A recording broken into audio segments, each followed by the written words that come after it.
네, 안녕하십니까. 스타트업의 정의, 오해와 편견에 대한 강의를 드릴 부경대학교 기업가 및 창업정신 교육센터장을 맡고 있는 천동필 교수입니다.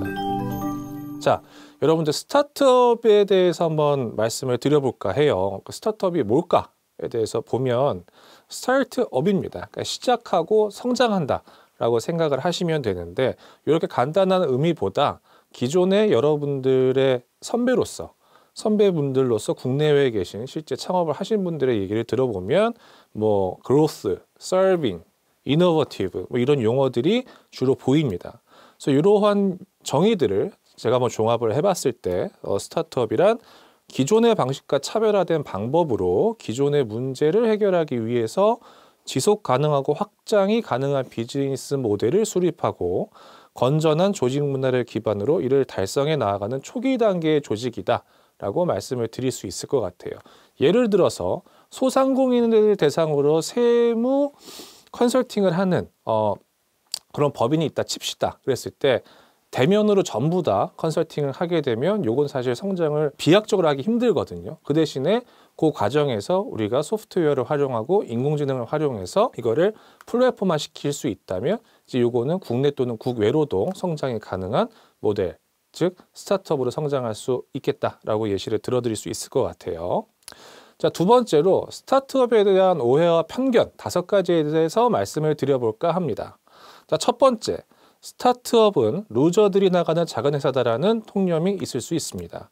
하지만 여러분들, 스타트업은 출중한 인재들이 자신의 능력과 꿈을 실현시키는 장으로서 창업과 스타트업에 헌신 중입니다. 예를 들어서 과거에 삼성전자와 같은 대기업이 아니고 현재는 많은 분들께 선호하시는 기업들이 네카라 쿠베당토라고 우리가 얘기할 수 있는 많은 플랫폼형 기업들의 과거의 스타트업이었던 기업들에 많이들 가고자 합니다.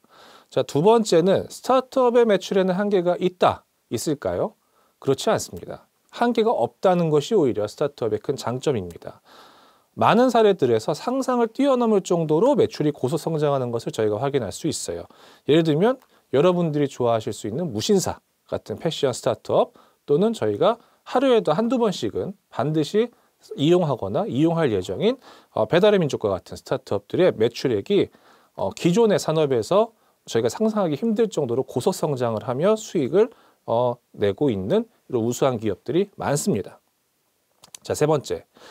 스타트업은 부실 경영 기업이다. 그래요. 성장하는 거 좋다 이겁니다. 근데 많은 기업들이 성장을 하면서 동시에 영업 손실을 많이 기록하는 경우들이 있는데 이거는 많은 스타트업들이 당장의 이익보다 성장을 택해서 회사의 가치를 높이는 전략을 선택하기도 하고 없던 비즈니스 영역, 틈새 시장을 노렸기 때문에 그 영역 안에서의 영향력을 높이기 위해서 이러한 전략을 쓰기도 합니다. 쿠팡 같은 경우 작년 10월에 드디어 첫 번째 흑자를 기록할 정도로 이제 흑자로 돌아서기도 했고요. 그 다음에 테슬라 같은 경우는 지금 저희가 전 세계적인 기업을 알고 있지만 흑자가 난 게 불과 2019년, 3, 4년 전입니다. 그 전까지는 꾸준하게 투자를 해서 계속해서 성장을 지향해온 그런 모델을 가져갔다라는 말씀을 드리고요. 그다음 네 번째입니다. 스타트업은 대기업이 들어오면 다 망한다. 망할까요? 그렇지 않다라는 겁니다. 역량 있는 스타트업을 대기업이 이기기 어려운 경우가 상당히 많습니다. 저희 지금 대한민국의 대표적인 기업 중 하나로 꼽히는 셀트리온 그룹 같은 경우도 한때 스타트업이었어요. 그래서 삼성그룹에서 삼성바이오로직스가 새로 진출을 하였어도 셀트리온은 그 경쟁력을 잃지 않고 있고, 카카오나 무신사 또한 예를 들면 무신사 같은 경우도 많은 대기업들이 서로 협력을 하기 위해서 요청을 하지 무신사의 입지는 전혀 흔들리지 않고 있습니다. 자, 마지막으로 여러분들께 반드시 좀 드리고 싶은 포인트인데요. 스타트업은 혁신적인 것만 해야 한다? 그렇지 않습니다. 앞에서 말씀드렸다시피 스타트업은 세상에 존재하는 어떤 문제를 새로운 방법으로 풀면서 고성장하는 조직입니다. 그렇기 때문에 푸는 방법이 첨단 기술이냐 아니냐는 중요하지 않아요. 그래서 저희 블라인드 같은 어플리케이션, 그다음 당근마켓 같은 어플리케이션을 봤었을 때 반드시 세상에 없던 무언가를 어떤 기술을 가지고 하는 게 아니고 기존의 문제를 풀 수만 있다면 반드시 첨단 기술일 필요는 없다라는 말씀을 드리면서 스타트업에 대한 편견과 오해에 대한 말씀을 마치도록 하겠습니다. 감사합니다.